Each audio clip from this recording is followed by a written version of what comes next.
Welcome to the Hall of Fantasy. Welcome to the series of radio dramas dedicated to the supernatural, the unusual, and the unknown. Come with me, my friend. We should ascend to the world of the unknown and forbidden. Down to the depths where the veil of time is lifted and the supernatural reigns as king. Come with me and listen to the tale of the man from the second earth.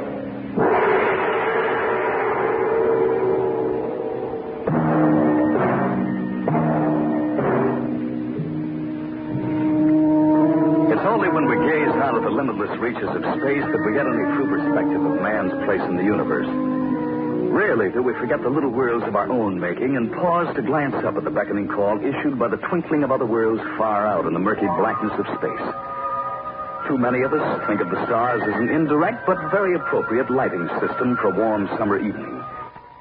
We forget that each twinkle of light may represent another world, another sun, another solar system in which life may be present in a form similar or alien to our own. Only occasionally do we pause to think for a moment of what the heavens hold for the future of man.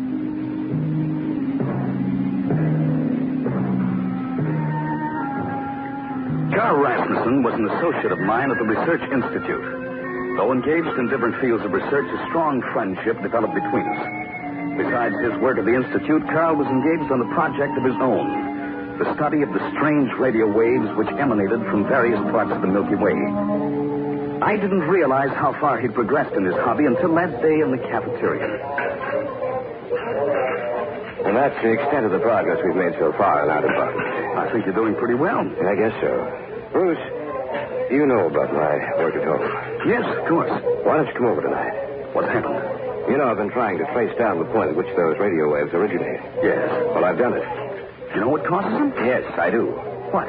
An intelligent thinking being. Are you sure? I'm positive. And I've been able to decipher the message he's sending. Have you told anyone else about this? Not yet. I want to be absolutely sure beyond a doubt. That's why I want you to come over this evening. It's just that I wonder whether Sharon will enjoy having me over again. Oh, she knows all about it. I want you there, Bruce. I want you to be the first to know what I've discovered.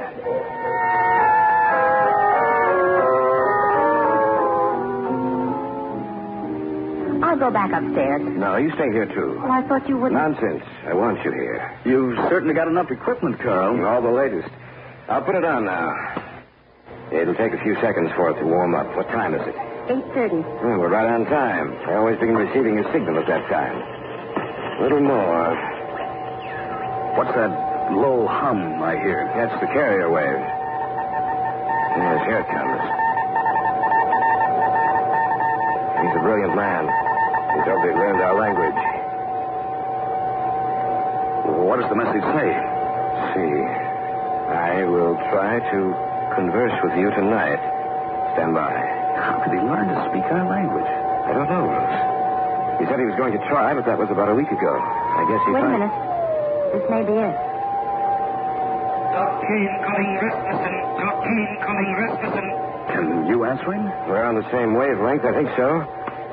I am receiving you, Thorne. And I, you. We have established contact with each other, though millions of light years apart. What is the name of your planet? We call our planet Earth. What do you call yours? We also call our planet Earth. And are you the satellite of a dying sun, as are we? That's incredible. No. Our sun will burn in the universe for ages to come. You are lucky. And how far progressed is your world? Our instruments recorded the radioactive blast some years ago. Have you harnessed atomic power? Can you travel in space? We have really just begun to experiment with atomic power. But I'm afraid that for us, space travel is many years away. What about your people? The way you talk, you must have learned the secret of atomic power some time ago. But can you travel in space? Yes. We had to learn the principles of space travel in order that we might save ourselves. For the time has come when an exploratory expedition must be sent out to discover a new world for us to inhabit. This is the last time I will contact you from here. This is Thorne signing off. He's gone. He stopped sending. Carl, I I don't mean to doubt you, but are you sure this Torcane is real? What do you mean? Isn't it possible that someone's been playing a trick on you? A practical joke? No, it's not, Bruce. I picked up the signal Torcane was sending several months before I was able to break it down and translate it. The radio waves actually came from somewhere in the Milky Way. Torcane said he'd been trying to establish contact with intelligent beings for almost 15 years. It was just recently that he directed the beam towards the Earth. Carl, he said something about an exploratory expedition, and that this was the last time he was going to contact you from there. What did he mean by that? Probably that he was going on the expedition. Nothing else? What else could he mean? I see what you're driving at, Sharon. Torcane said he inhabited a planet in a dying solar system. It seemed to me that he was quite anxious to learn of what progress we'd made in the atomic field and space travel. Why would he want to know if we've mastered it? Probably because he was curious. I should think he'd be more curious as to what kind of life exists here. Any number of things before he'd even think of space travel. That's right. And he also said that their instruments had recorded a radioactive blast some years ago. Seems to me they've been studying the Earth for a long time. And why should they study our planet so closely unless the exploratory expedition intends to come here to get a first-hand view of the Earth? You mean you think he intends coming to the Earth? Yes. Well, then, think of what that'll mean to us, Bruce. Obviously, they're centuries ahead of us in technological progress. Think what they can teach us. But what if they don't want to teach us, Carl? What if they want to conquer us, to destroy us? Well, why should they want to do that? Because their sun is dying. They must find a new planet to inhabit or die with it. I think Bruce is right. I don't think so. I think he's like most of us, afraid of anything new. If Torcane does come here, I'm sure it'll be in peace.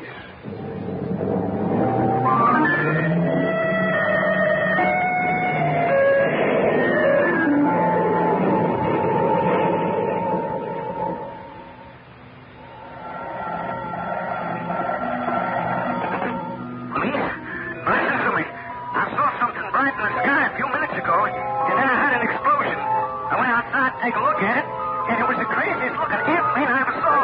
Then a big guy got out. He looked like a man, but then there was something different about him. His face, he looked like wax, and... No! Get away from me! Don't come any...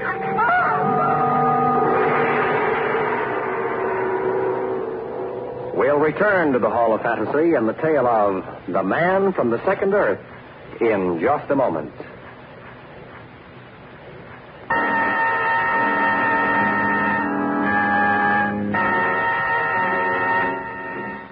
Back now to the Hall of Fantasy and the tale of The Man from the Second Earth.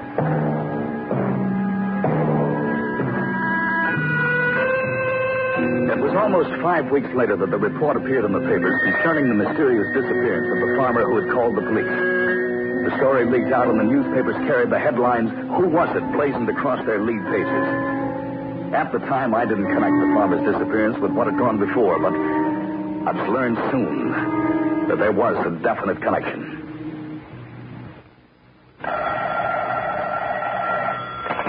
Hello? May I speak to Bruce Marshall? This is Bruce, Sharon. Oh, Bruce. Bruce, I wish you'd come over tonight. I'm afraid something's going to happen. Is anything wrong? Not yet. But last night, Carl received a call from someone. I don't know who it was, and he wouldn't tell me anything about it. Well, that's nothing to get worried about. I'm not so sure about that, Bruce. Did you read the report in the papers about the farmer? Yes? Do you think they have arrived? I don't know. That's why I want you to come over tonight, Bruce. I want you to see Carl and talk to him before it's too late.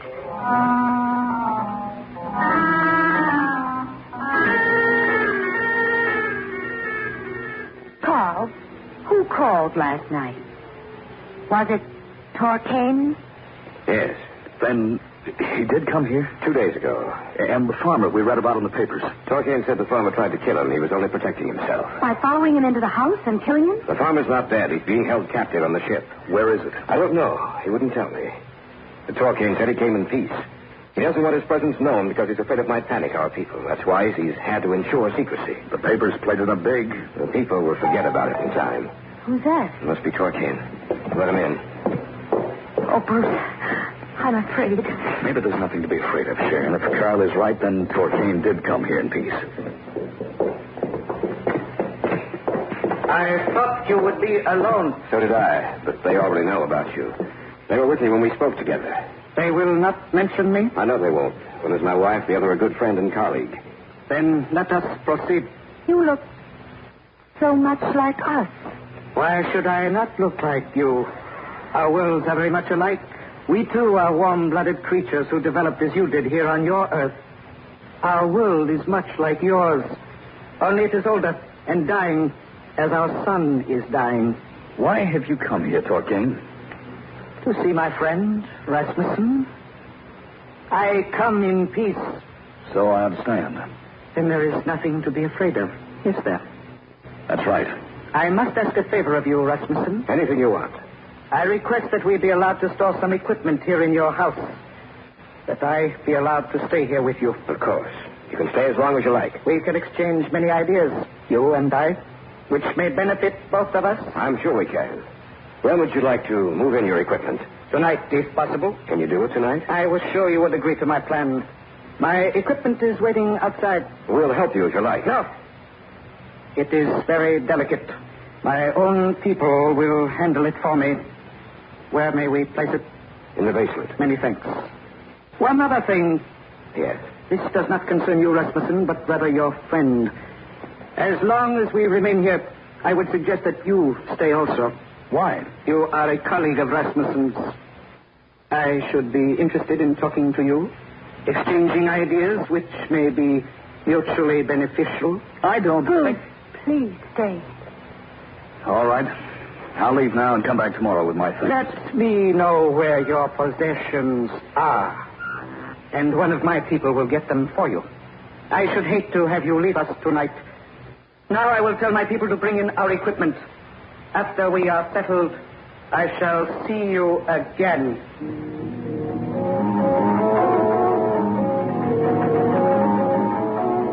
Bruce, what time is it? Almost 11:30. Oh, Carl is still down there with them. I wish he'd come back upstairs. He hasn't been gone long. He'll be back up in a minute. Bruce, did you notice Torquane's face? Waxy and shining.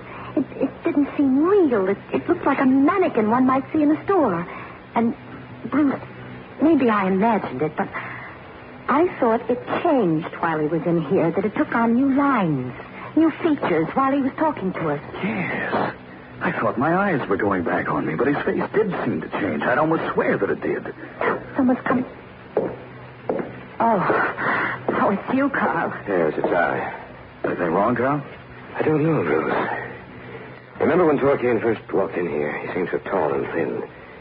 Downstairs, his shape seemed to be changing. It lost form, seemed to become fluid, and then would harden back into shape when he looked at me. Then we were right. Carl, I think Thorne assumed the form of a man when he came here tonight. I don't think his body is solid. I think his true form is a semi-liquid state which he can harden and assume any figure he likes. I think he's made up of a mass of living matter. What's that? Someone screamed. The farmer. He was down there. We'd better see what happened. Right, you stay here, Sharon. Be careful. Did you talk to him when you were down there? The farmer? Yes. Was he all right? Yes, but he seemed a little dazed. Thorne? All the lights are out down there. The only light is streaming through this doorway. Look. Yes, I see him. Do not come down here. We heard a scream. I'll take a look at the farmer and keep Thorne talking. Right. Why is it so dark down here? We are resting. Why did he scream? He was frightened. Why don't you let him come upstairs with us? He will remain with us. There's nothing wrong with him, is there? Nothing. He's all right. Let's go. I've seen enough. We'll go back upstairs then. Do not come down here again unless we call you. Bruce, was he all right? All right, nothing. He was dead. What? That's right. There was some kind of wet, oozing substance all over him that seemed to be alive. I heard something down there, Bruce. Like the bubbling of water. And yet not like it. No, it was too thick to be water. Carl, I think there's something down there that could very well destroy us all. This thing you spoke to from the other planet Earth isn't a man at all, but an oozing, undulating, living mass of matter bent on our destruction. You are listening to the Man from the Second Earth on this week's journey down the corridors of the Hall of Fantasy. We'll return to our story in just a moment.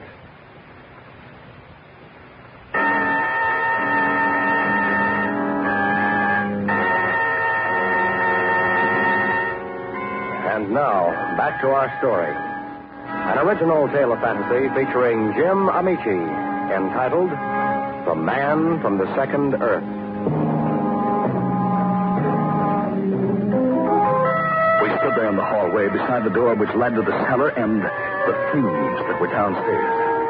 Carl and I had heard a scream, and when we had gone down there to investigate, we found the farmer lying dead on the stairs. This thing you spoke to from the other planet Earth isn't a man at all, but an oozing, undulating, living mass of matter bent on our destruction. When we saw him, he looked like a man. I know. Evidently, they can solidify themselves when they need to, can assume any shape they desire, but they can't hold it for long intervals of time because the features change, melt into each other. Kane seemed in a hurry to get downstairs. Evidently, they can't remain in the solid state too long. Who screamed? We better tell her. What happened down there? The man they held captive is dead. Then they're not friendly. No, they're not. What are we going to do? Well, I'm going to call the police. What's the matter? The line's dead. Dead, but how could the... Look. Where? At the window. Looks like a heavy layer of oil is covering the glass. You're right. Look! It's moving. I'm going to see if I can open the window. I can't seem to move it. Stuck tight. What about the doors? Don't even bother. We won't be able to open them. Kane took care of that, too. But we have to do something. Should never have established contact with him. He'd have established contact with someone else then. Evidently, the conditions here on our planet are equivalent to the conditions that prevail on theirs. But there must be other planets in the universe where the same conditions exist. In all the vast reaches of space, surely there must be others that approximate the Earth. That's right. They must have come here for a definite reason. But of all the planets in the universe, why would they choose ours? I can explain that to you. He's right in back of us. How did you get up here? I came up quietly. I did not want to alarm you. What about the farmer? What about him? Is he still all right? Yes? You're lying. He was dead when we left him. You know then. Yes. What did you do to him? That is one of the answers as to why we came to your Earth. By coincidence, we named our planet Earth also. But life on your planet followed a different evolutionary pattern than did life on ours. Your life developed from the one-celled creature spawned in the depths of the sea. You became the animal you call man, with its disadvantages of never being able to change your form. We still are the protoplasmic beings that once you were. Only we developed along that evolutionary line, and you did not. That still doesn't explain why. I am coming to that. You live on energy converted from plant and animal life. So do we. So why did you come here? Because the slow death of our sun has destroyed all but a small portion of the plant and animal life on our world. There is not enough heat, and we can no longer sustain ourselves. On your planet, there is an abundance of both. On your planet, we shall establish a new world. What are you doing? Lighting a cigarette. That is what you call fire? Let me see it. The matches? Why? I want to see them. Here. I thank you. On our world, we never had a use for these. It is like a tiny sun.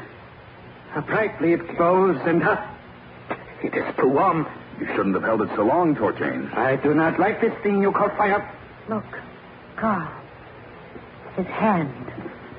It's melting. You have not much longer to live. Enjoy your last minute. What does he mean? He means they intend to kill us soon. We've got to get away from here. How? What can we do? There must be some way to destroy them. How can you destroy a living mass of matter? Let's try to figure it out logically. They left their own planet because their sun was dying and unable to support adequate life.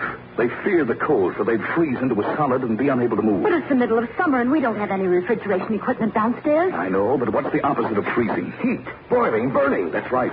Did you notice what happened to his hand when he was holding that match? Yes, it began to melt. That's right. And he seemed afraid of it.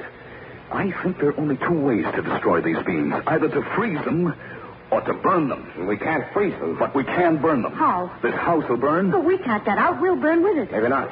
The window wouldn't move, but it might break. We can get out that way. Well, what if it won't break? That's the chance we'll have to take. Let's start ripping the curtains and drapes down, Bruce. They'll burn the easiest. Right. Let's go. I'll go open the gas burners in the kitchen. Good girl. That'll help it along. I'll be right back. Pile them up over here alongside the wall. All right. There. I just hope the rest of the house catches. So do I. If it catches and the gas gets dense enough, it should explode. There's some more over here. John! I'm coming. Hurry. I've got everything open in there. The oven, the burners, everything. I can smell it from here. Well, that's the last of the curtains. Look, seeping under the doorway. They must have smelled the gas. Oh, light the fire. Hurry. It's seeping through faster. It's swelling up on all sides of the door. We'll break through the door in a minute. It won't hold much longer. Fire's catching hold. We've got to get out of here. Let's go. Use that chair in the window. I will. Hurry. Let's hope it breaks. Here we go. It worked. Climb through in a hurry. All right, here. Help. There. Now, run as fast as you can. The fire seems to be dying down. They're trying to smother it. If only that...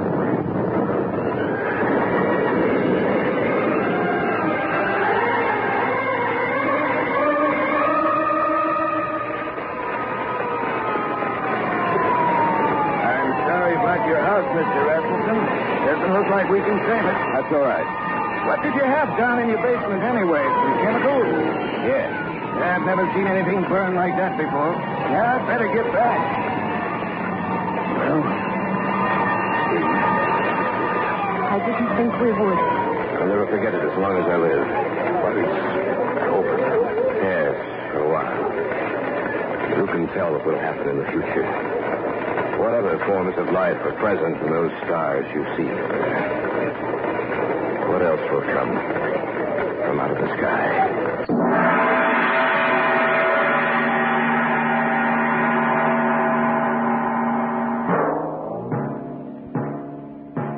So runs tonight's tale of the unusual, the terrifying, the unknown.